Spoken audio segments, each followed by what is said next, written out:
Hello, guys, and welcome to my Week 5 NFL predictions. Starting off, we obviously have the New York Jets and Minnesota Vikings in England.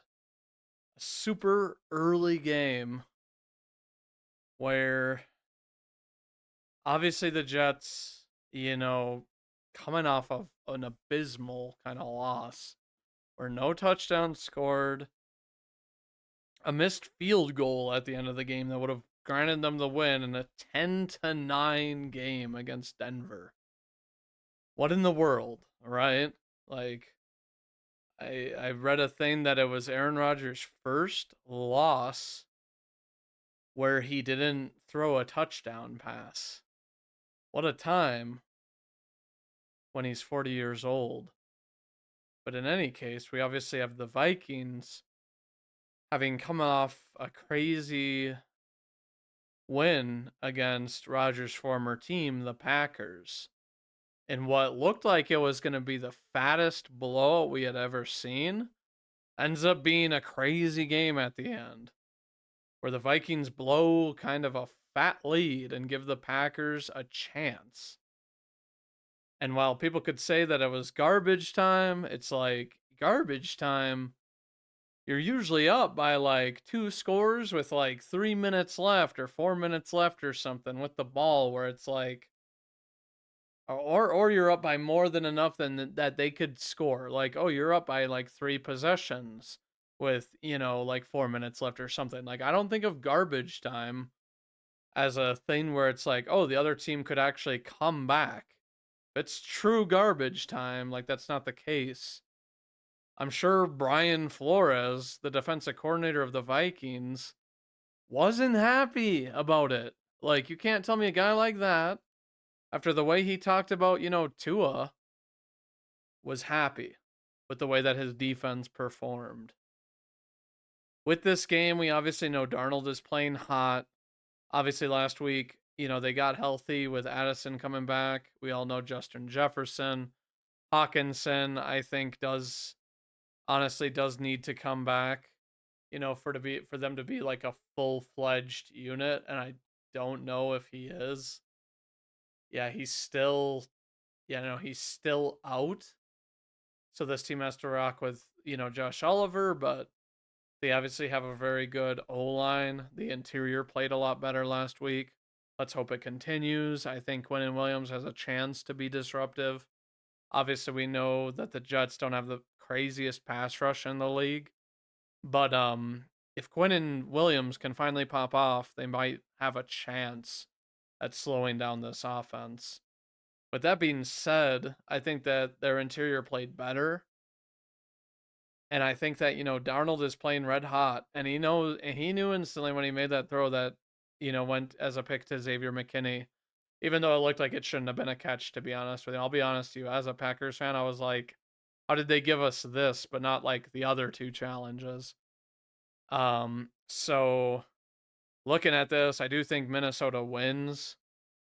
I think unless the Jets figure out offensively what they need to do, I think that it's just too much of a talent disposition unless they run the football really well on the Jets, for the Jets to, make up like their lack of like firepower, so to speak. So looking at this, and I mean, considering that the Vikings do have a good following over in London, I would say that I think the Vikings can score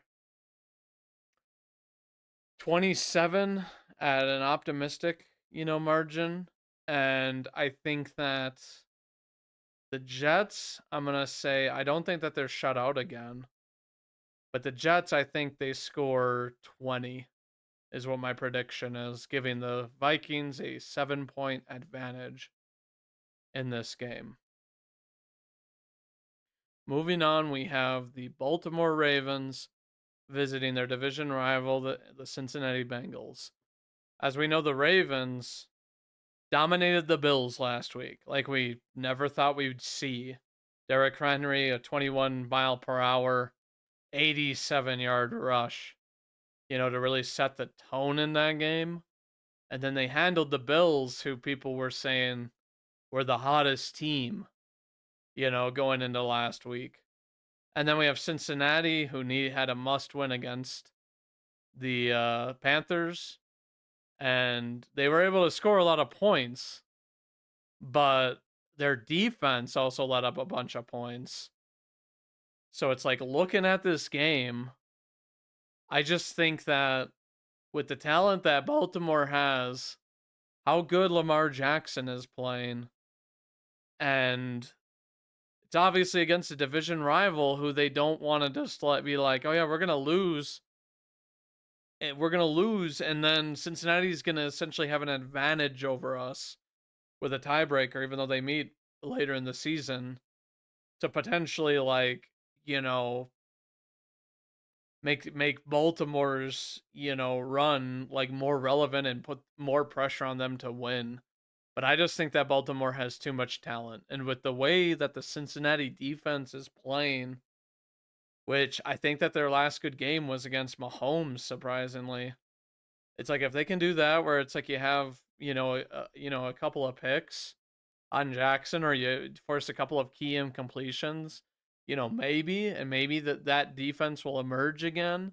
But they just haven't been playing well, and it's like, if you give up a lot of points to the Panthers, are you going to be able to really defend against Lamar Jackson?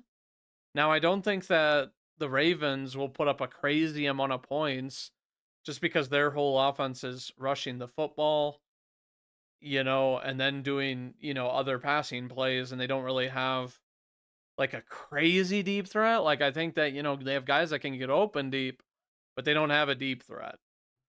But I'm going to go with Baltimore for this game, simply because I think, the Bengals, I mean, it is October, maybe that, ignites them, or they're like, "Hey, we're out of September, let's really play." But to me, it's just like, it's hard to do that, and especially when you go up against a team that is coming off a confident win, against one of the other top teams. So I'm going with the Ravens, and I'm going to predict that they score 27, and I think Cincinnati scores 17. Final prediction. Moving on, we have the Colts visiting the Jaguars, the only winless team in the league at this point.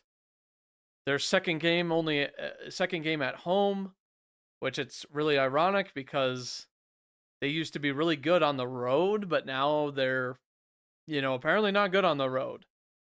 And they look like a team that's lost. Like, to me, they just don't. They're not doing anything great. Nothing's going right. I mean, it's hard to pinpoint what is exactly wrong with this team, but it's like, when you can't get anything going offensively, it is just tough. Their defense, I think, is playing as good as it can with the offense struggling as much as they are.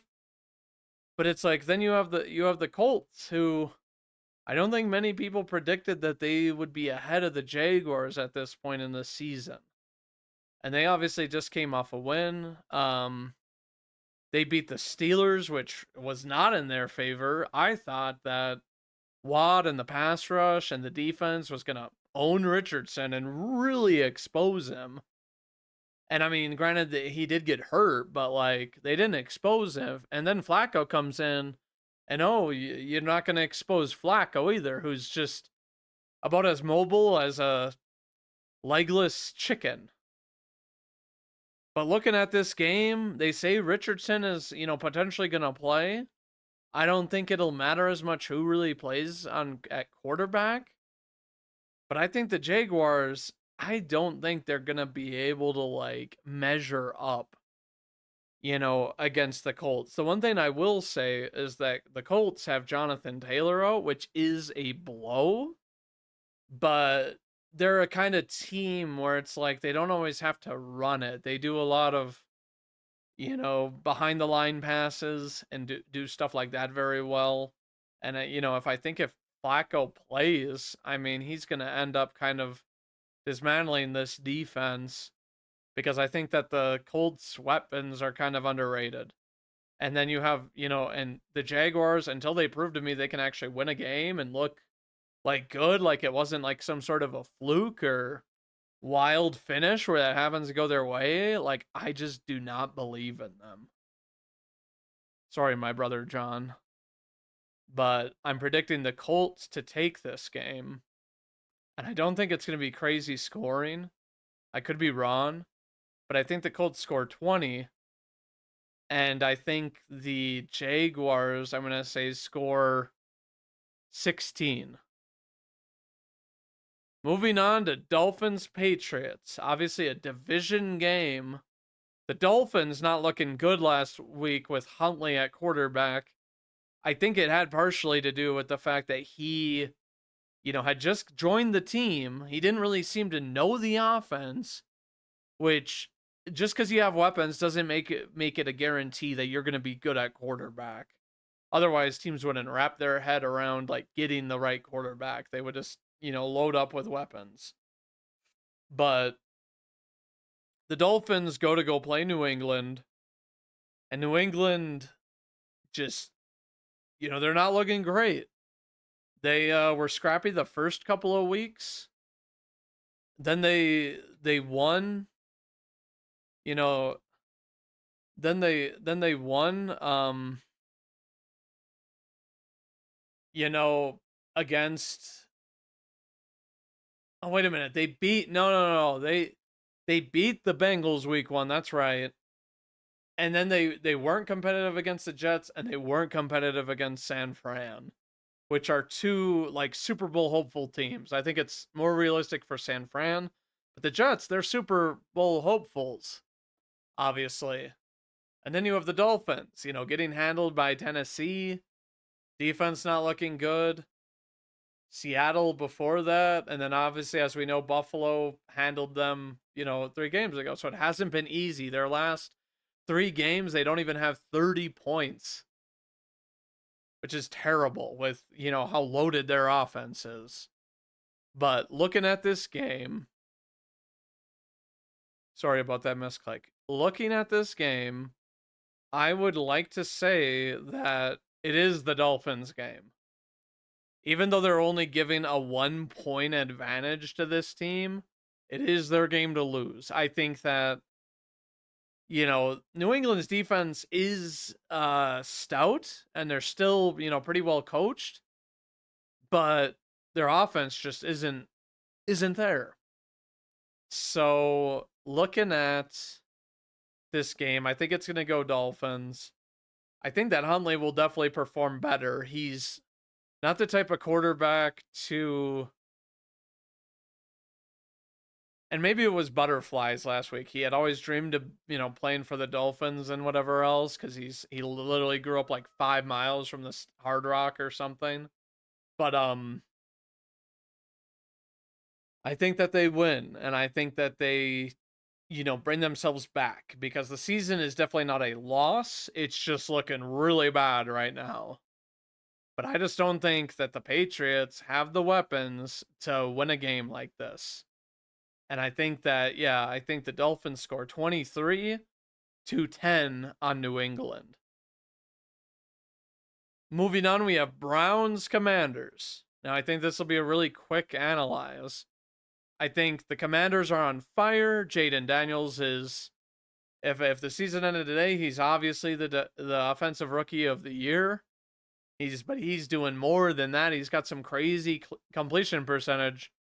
And unless like the Cliff Kingsbury curse comes back, where he's just red hot at the beginning of the season until teams start to take him seriously, then they figure it out or whatever else, then I think that Jayden Daniels is an obvious, like, I wouldn't say boom prospect, but he's obviously like a player that you want at quarterback. But the way that he is throwing the ball, he clearly can be the guy, in my opinion. If he continues to throw it like this and use good judgment. So looking at this game, Cleveland just doesn't make me believe The only team they beat was a winless team in the Jaguars. And as we know, Watson has looked maybe a little bit better, like it's not all on him, but then some of it is on him. I feel like the offensive system is broken. And it just doesn't show me that they can win a game against a red hot team. I'm not saying that the Commanders are going to blow them out. It might be a little bit difficult because that defense is good on the Browns side, but there's no way that the Browns can get in a shootout with Jaden Daniels and expect to win this. So I'm going to say that the Commanders win, and I think that they're going to have a modest point margin, but nothing crazy because of the defense, unless something goes terribly wrong and the Browns offense has a bunch of turnovers or something that gives Washington a lot more chances to score. Then I'm going to say the Commanders scored 23, and I think the Browns, they score 13. And that's my prediction for this. Moving on, we have Bills Texans. Bills, who people were saying were the best team in the league before the Vikings this week because they look so good, but then they really got taken to the house by the Ravens. And we obviously, like I said earlier, 87-yard run by Henry where he eclipses 21 miles per hour. Who's going to stop him? Someone's literally going to get fucking ran over and concussed on a tackle attempt that tries to take him down there. But looking at this game, Houston obviously like their one loss coming to the Vikings and just looking flat out confused that game. And then the rest of these games, and obviously we know that Diggs came from the Bills to go to the Texans this year. So looking at this, I don't know if Diggs will have a big game. Obviously, the Bills know him better than anybody else because they had him on the team for a number of years. But looking at this game, I think that it does come down to the QBs. And while Stroud has been cooking, he hasn't been as consistent as he was last year. I'm not saying he can't still make all the throws. I think he's good. I just think that I think teams are a little bit more prepared and taking him more seriously this year. Type of thing where it's like you look at Houston here and Joe Mixon is still out. That isn't good for them. And the Bills obviously have a good defense overall. And I think that they match up well against a guy like Nico Collins, who is the clear wide receiver one on the Texans, where it's like he outbodies a lot of guys. I'm not saying that everyone's going to be able to guard him. He's going to get his yards, but it's going to be a little bit tougher on him, especially with the way that the Bills pass rush is playing. I think that they can get home and they can get pressure. They can get pressure on Stroud. And I think that the difference in this game is going to be that the Bills kind of have something more to prove after their beating last week. And I don't think that they really want the sentiment to be that they're going to get pushed around by playoff teams. Because obviously the Texans and the Ravens are playoff teams, regardless of how they've looked early, in the season. Because it's been an odd September. And even though the Ravens are 2-2, you can't tell me that they're not a serious playoff team with the way they're playing. So I'm going to take Bills in this game. And I'm going to say that they win the game 24-23 is my prediction.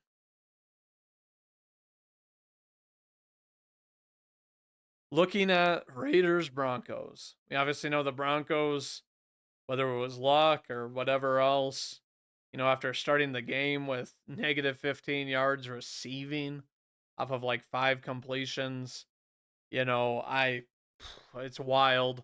And then your QB doesn't have to throw for 100 yards in the pouring rain. Maybe this week they'll look a lot better.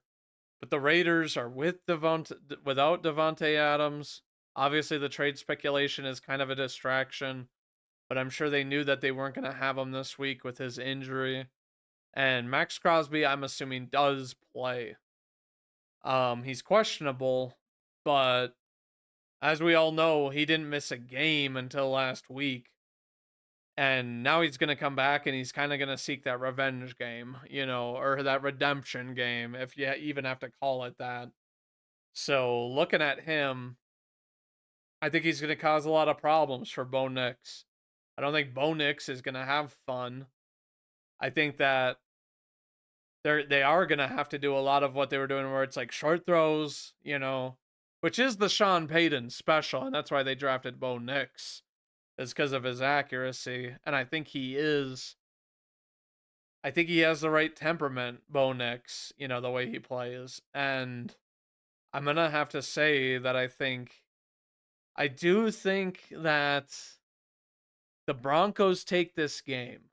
I think because it's in Mile High, the fans are going to be amped. And because the Raiders don't have Devontae, and obviously the Denver just played against, a lot better of a QB than Minshew. I think that they're really going to limit Minshew, and it's going to be hard for them to have a running game when their starting running back is hurt. And while Pierce did say that Madison should get more touches, I don't think he meant that he should be running the whole game because he's not a back that's built like that. So I think that the Broncos just hold the edge because their defense is going to play just as good, if not maybe better than even the Raiders. And then they have, the cornerback that's going to lock down every dude he's on because Surtain, the only check against him on the Raiders was Devontae. So I'm going to go with the Broncos. I think this is going to be a low scoring game. And I think that they score 17. And the Raiders, I think they score 13 is my prediction. Moving on, we have Panthers Bears. The Bears obviously coming off a win last week. And then the Panthers, coming off a loss to Cincinnati. Now, the Bears, I'm still not sold on Caleb. People are trying to defend him, saying it's their shoddy O-line. And it's like, well, you people didn't seem to really care about that when it's like, oh, the most loaded offense. They don't really have a run game, so they have to rely on Caleb. But it's been their defense carrying them on Chicago. Obviously, last week they beat a Rams team that is, extremely injured with, their 2-star wide receivers injured and Stafford having to make do with essentially, I wouldn't say makeshift weapons, but it's like his best weapon is Kyren Williams. And he's a running back. But looking at this game, I don't think Carolina's gonna be able to win just because Dalton's not mobile. He's not gonna be able to get away at this opportunistic Chicago defense. I think that, Sweat is gonna get to him a lot and it's gonna make him hard. Make it hard on the Red Rocket Andy Dalton this week. As much as I'd like him to beat the Bears, I don't think it's probable, but the only glimmer of light that I see with Carolina is that Chicago's run defense has been a little shoddy. Like, it hasn't been as good as you would think it would be. So maybe Chuba Hubbard has a good game. So I'm going to predict a Bears win, just mainly because of their defense. I think it's going to be too disruptive for the Panthers, and it's at Soldier Field. And the Bears know that, like, if they lose a game like this, I mean, they could fall even further back in the NFC North. Like, the pressure is on almost every team in the NFC North to perform.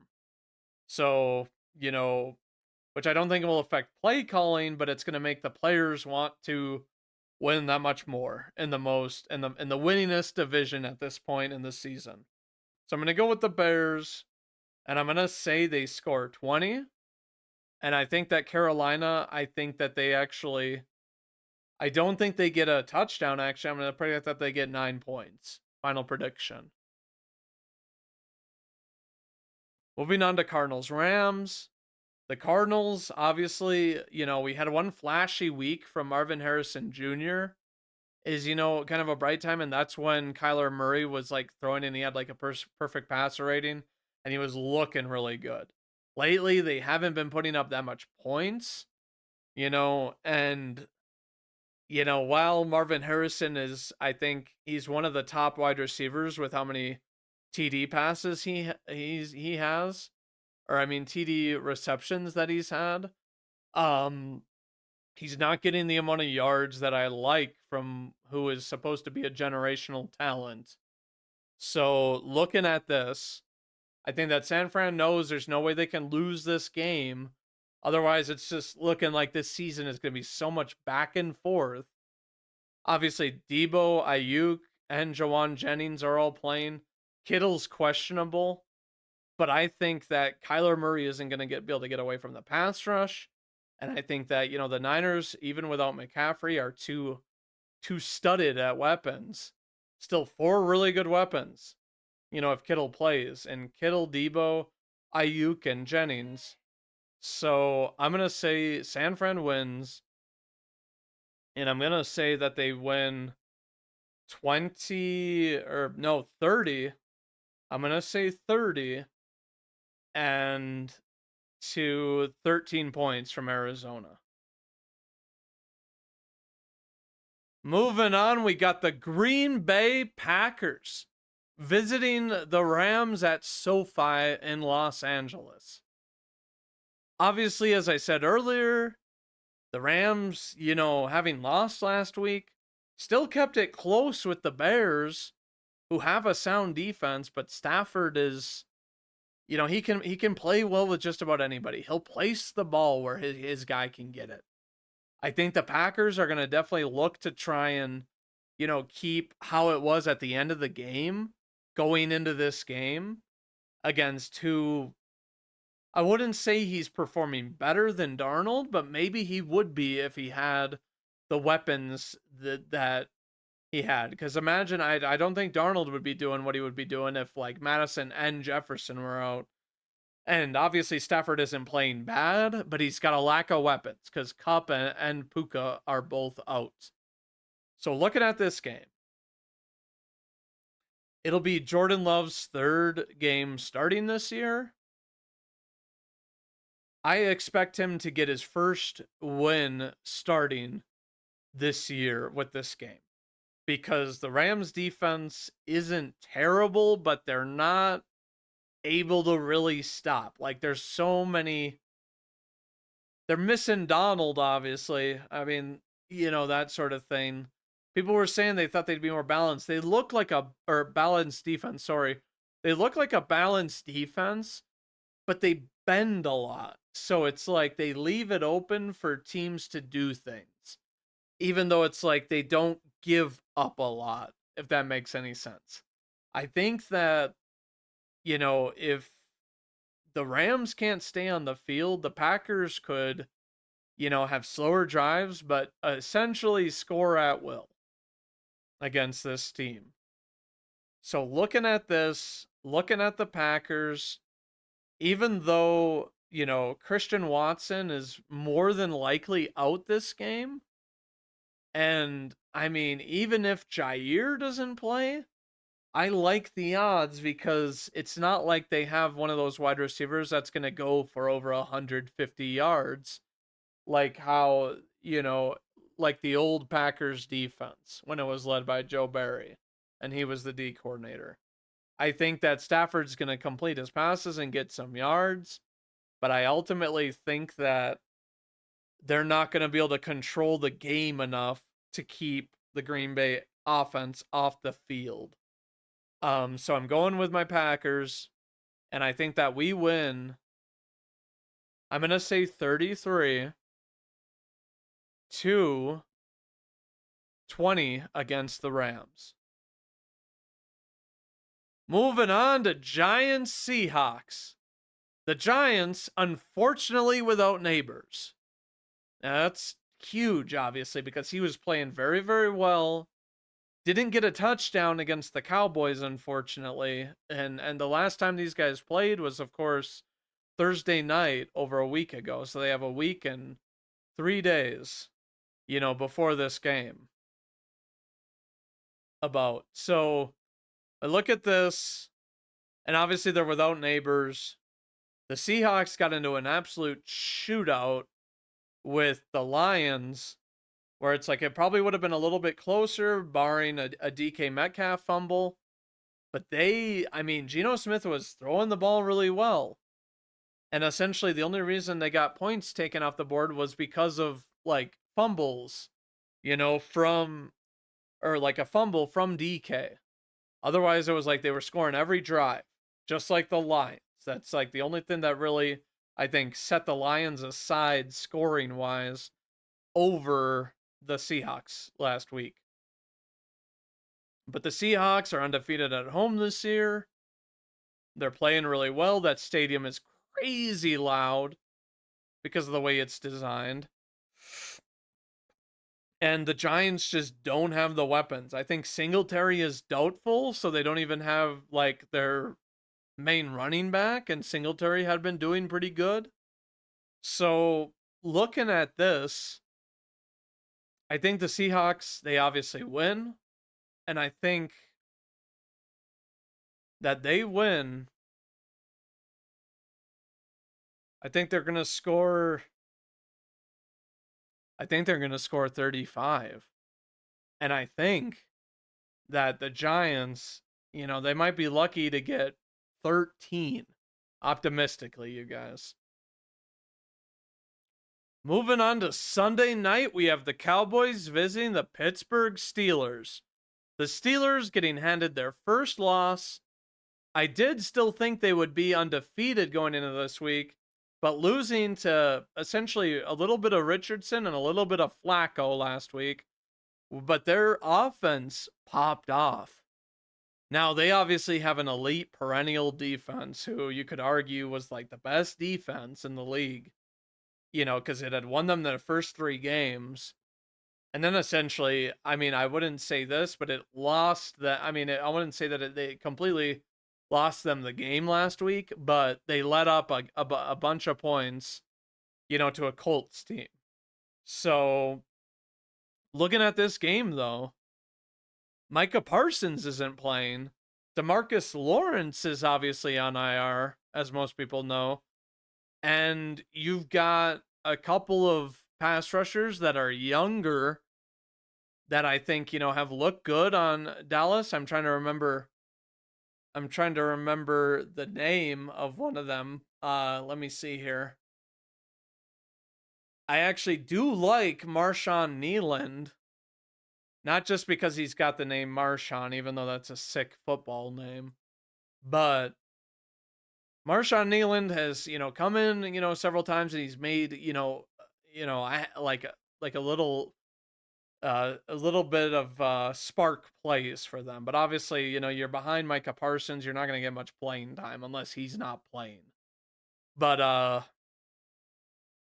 I think that Justin Fields keeps on developing and he keeps on showing, and he's playing incredibly smart. I don't know if he's playing out of spite that it's like, oh, I never got a realistic shot with the Bears. The Bears, ultimately gave up on me and were, and that sort of thing. He's just trying to show up, and that's what's fueling him this year because he's always seemed like a very, balanced kid and fierce competitor. So looking at this, I think, even though the Steelers are given, kind of a small advantage to win of 2.5 points, I'm going to have to go with them. I think that even though the running back, the second running back that they have, Warren on the Steelers is out, I think Najee Harris can more than carry the load. And while the Cowboys, run defense has improved in recent weeks, To me, it's looked like it's improved at the cost of their pass coverage, and I just think that Zimmer, I think he has an older defensive system that teams are figuring out. They're figuring out how to beat it, and they're figuring out how to exploit it, despite it still having a lot of talent. And now this week, it is without that talent. So I'm looking at the Steelers. I think that they're going to improve to 4-1. I think they look like a team that, if they were to add Devontae Adams amidst the rumors, I think they'd be a very, very, very legitimate team. They look like kind of what I thought the Jets would look like, where the Jets, yeah, they've got a good QB, not a ton of weapons, but albeit some good pieces, you know. But, this defense is playing really good. And the thing is that the Cowboys haven't been running the ball a lot. And so if you pass it more and more, you're just giving TJ Watt that much more, that many more times to get to your guy and take him down. And there's no way in hell you're telling me that Dak is going to be able to escape and run from him, you know, because he's not mobile, like hardly at all. So I'm going with the Steelers in Sunday Night Football, and I am predicting that they win this game, not by some huge margin, but I think that they're going to score 26, couple touchdowns, a few field goals, and I think that they hold Dallas to 13 points. I think Dallas gets a touchdown. And I mean, maybe they do get 16 just because their kicker is insane. But I think that it's just going to be too hard for them to get into the end zone, barring some fluke play where some guy just happens to get a wide open, which could happen, but could not. As the Pittsburgh, they're looking for a redemption this week. And I think they're gonna see that, oh, they're facing a Cowboys team that, like, hey, these guys don't really run the football that much.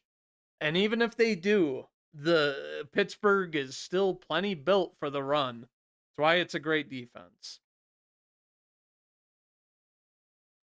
But otherwise, with that, you guys will conclude my Sunday game predictions and watch for my Monday night prediction of Saints Chiefs in a video that I'm going to release on Saturday, since this is such a late upload on Friday because I had a busy day.